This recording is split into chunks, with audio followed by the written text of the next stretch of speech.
Fran Duque, se aprobó la ley humanitaria por parte de los organismos estatales, en este caso los miembros de la Asamblea. ¿Qué opinión le merece? Buenas tardes, mi estimado Fabricio Alvarado, y muy buenas tardes a la noble ciudadanía esmeraldeña que nos ve y que nos escucha. Yo tengo un reparo muy serio por cuanto en la ley humanitaria se aprobó una situación que considero muy nefasta para los derechos adquiridos de los trabajadores. No nos debemos olvidar, mi estimado periodista, que el artículo 325 y también el 326 de la Constitución de la República del Ecuador establecen claramente que los derechos de los trabajadores son irrenunciables y que obviamente por esa situación no se los puede conculcar. ¿Y por qué digo aquello?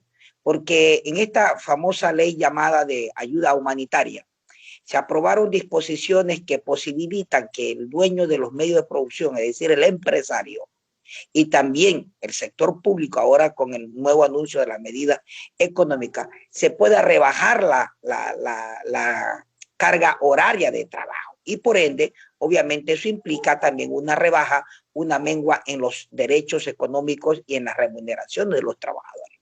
A tal punto que la ley establece que el empresario o el empleador puede reducir el 50% de la jornada laboral, que antes estaba de 8 horas diarias, ahora obviamente puede ser de 4. Y consecuentemente, la rebaja, si una persona gana el salario básico, que son $400, pasaría a ganar $220.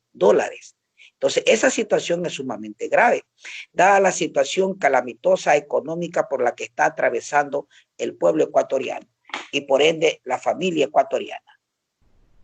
Menguarle.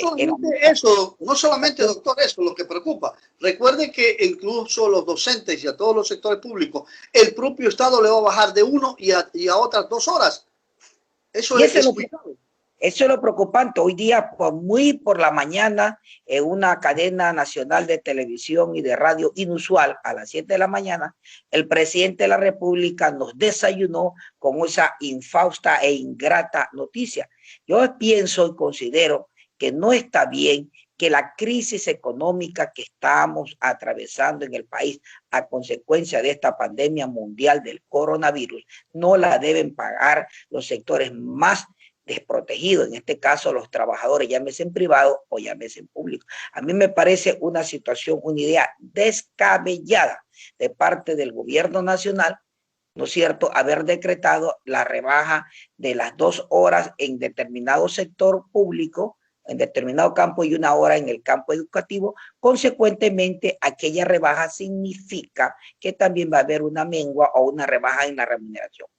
Además, pienso y considero que es de una medida injusta, también se convierte en antipopular y peligrosa. ¿Por qué? Porque puede exacerbar los ánimos de los servidores públicos, de los trabajadores públicos, y el país ahorita lo que necesita es tranquilidad, paz, sosiego, concordia, unión, y no este tipo de situaciones de carácter jurídico que sin duda alguna efectivamente afecta al bolsillo de los ecuatorianos. ¿Se pudieron tomar otras alternativas, doctor? Definitivamente, por ejemplo, yo sí estoy de acuerdo en el asunto de la reducción del sistema consular o el sistema exterior. No se olvide que la propia ley de asuntos de relaciones exteriores establece una cuota política del presidente de la República en los diversos organismos que están regados por el mundo, llámese en embajada, llámese en consulado. Por ejemplo, ¿para qué un embajador? Si ese trabajo realmente lo puede realizar los cónsules. Hay que identificar, mi estimado periodista, cuáles son los países donde más ecuatorianos residen. Vemos que es Estados Unidos en primer lugar, luego España e Italia. Tranquilamente allá podría funcionar con 2 consulados suficientes. Pero Ecuador, con un dispendio de recursos, tiene, por ejemplo, embajada Bielorrusia. ¿Cuántos ecuatorianos, pregunto yo, viven en Bielorrusia? Serían contados con los dedos. No llegarían. ¿Cuánto el Estado en una embajada? Hombre, a eso le iba a decir, el sueldo de un embajador está por el orden de los $10,000 a $12,000, incluso ganan mucho más que el presidente de la República. Entonces, esos ahorros sí serían realmente muy significativos. Entonces hay que hacer en efectivo un real análisis de dónde son los países que realmente se necesita la presencia del Ecuador, ¿sí? Pero si en un país que no tenemos ningún tipo de relación, ni económica, ni social, ni cultural, tener una embajada concebidamente con sus cónsules, con sus secretarios, con su secretaria, es decir, con todo su staff burocrático, eso realmente considero yo que es un dispendio. Entonces, en ese sentido debería hacerse una real análisis de lo que se necesita. Además, suprimir la cuota política. Por ejemplo, voy a poner un ejemplo concreto.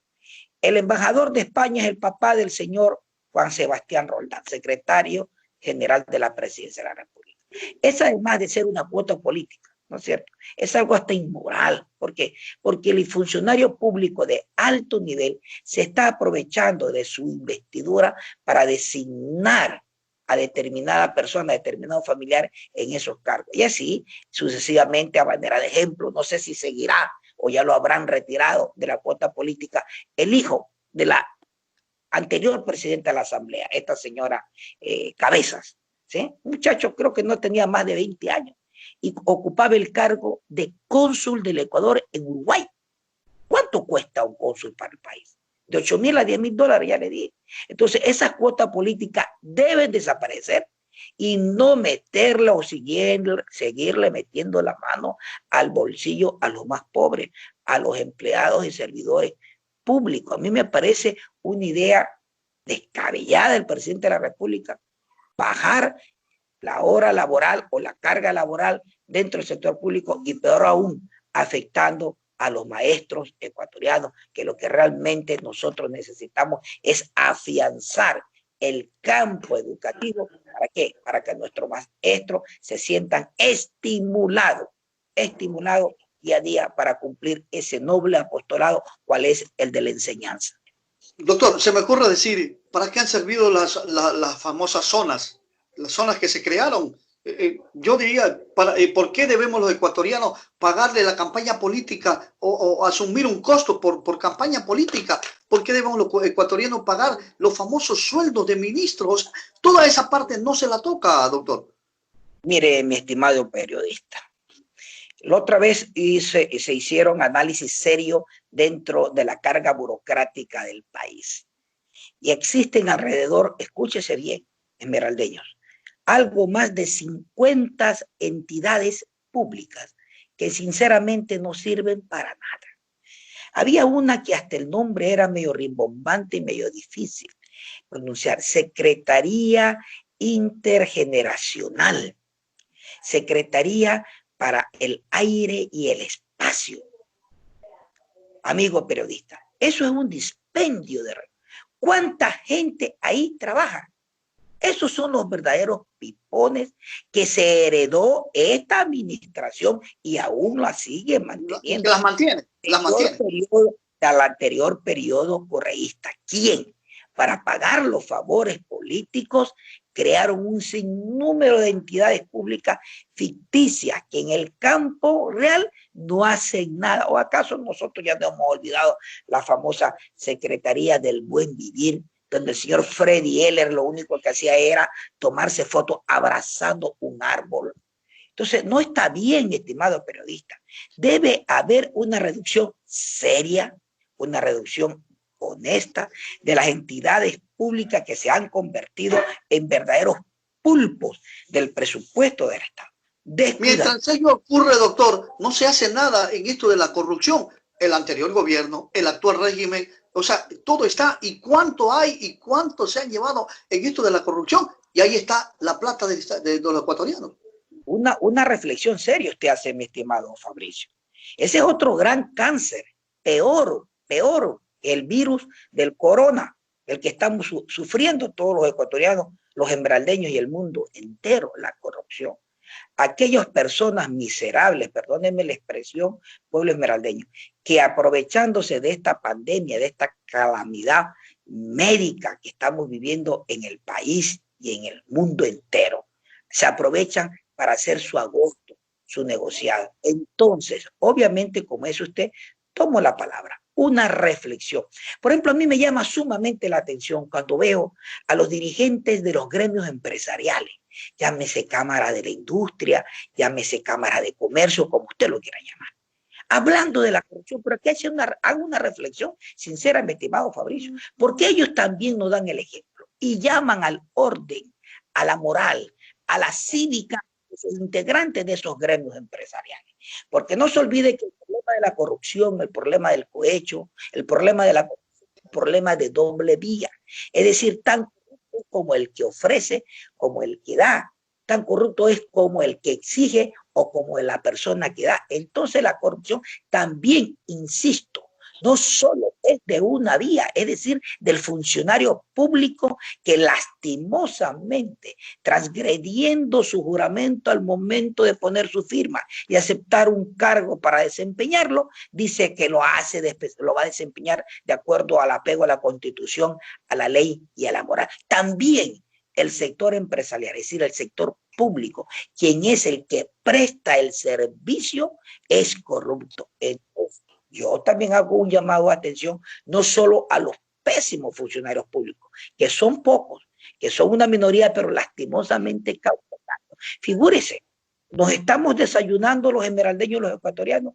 que lo que era voz populi o secreto a voces, como dice nuestro pueblo, en la administración de los hospitales, sobre todo del Seguro Social, en la provincia del Guaya, caso concreto de la ciudad de Guayaquil, han sido manejados por la familia Bucarán. Están unos señores denunciados, creo que apellido Encalada, donde muchacho joven, empresario, ha manejado solito él algo más de 80 millones de dólares. Y le empiezan a hacer el análisis, ¿no es cierto? Y la conexión, no solo de la familia de carne y hueso, como dice, ¿no es cierto? La familia connatural, sino también la familia política, la familia afín.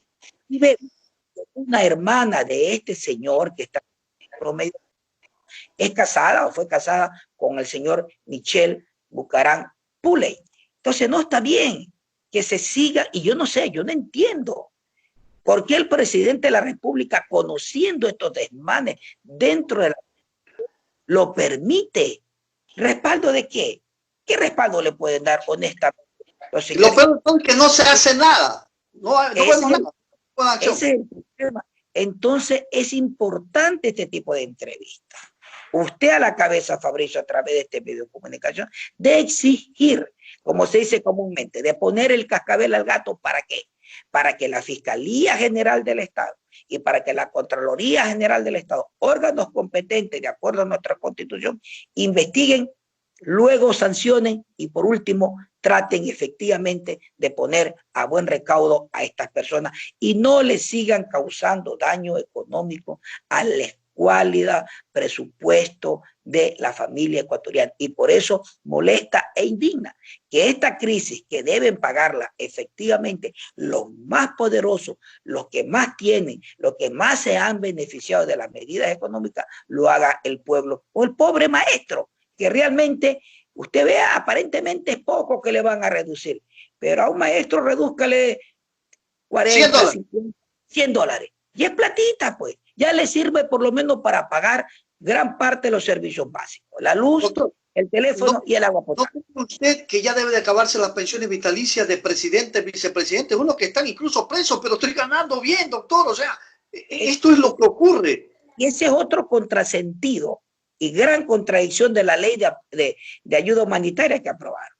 Aprobaron quitarle la pensión vitalicia a los mandatarios que no terminaron su periodo o que fueron enjuiciados y sentenciados por casos de corrupción. Pero sin embargo, ahí viene la zapada, la viveza política. El que te dice, yo te cuido ahorita porque mañana me puede pasar. Y me explico. En esos casos de las pensiones vitalicias a los expresidentes, por ejemplo, con nombre y apellido, Bucarán, Lucio Gutiérrez, Yamil Magua como presidente, vicepresidente, Alberto Dají, la misma señora Rosalía Artiaga y el mismísimo presidente Correa y Jorge Glass, perdón, como dice usted, está cumpliendo condena, pero sin embargo, todos los ecuatorianos porque la plata sale de su bolsillo, de mi bolsillo, y pongo un ejemplo. Porque usted cuando va a comprar al Tía, al Gran, aquí donde sea, y compra un queso o otro producto, un shampoo, lo que sea, y está grabado con IVA, esa plata ingresa al Estado y de ahí sale el sueldo para estos vibrones que están tras las rejas, pero sin embargo ganando recursos públicos. ¿Y qué hace esta disposición de ley humanitaria, mi estimado Fabricio? Dice que esta disposición de quitarle las pensiones vitalicias va a ser de aquí para adelante a futuro. Entonces yo le hago una reflexión. Seguirán cobrando entonces. ¿Por qué no aplicaron el principio de irretroactividad de la ley para el caso de bajarle la carga, la jornada de trabajo y la remuneración mensual del trabajador? De aquí en adelante, no lo que debería ser coherente, ¿no es cierto?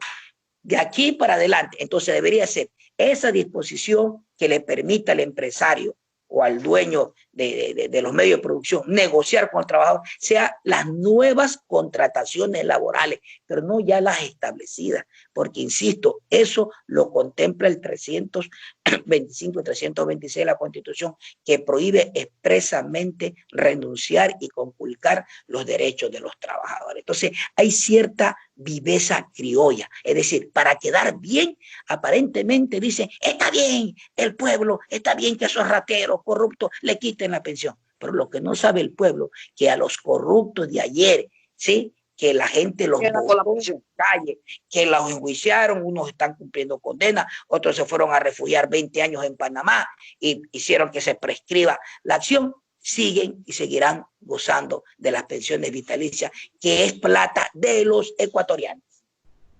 Muchas gracias, mi estimado doctor. Un abrazo, buenas tardes y que Dios bendiga a la familia esmeraldeña. Muchas gracias. Ha sido el doctor Abraham Duque, un interesante tema, la famosa ley humanitaria.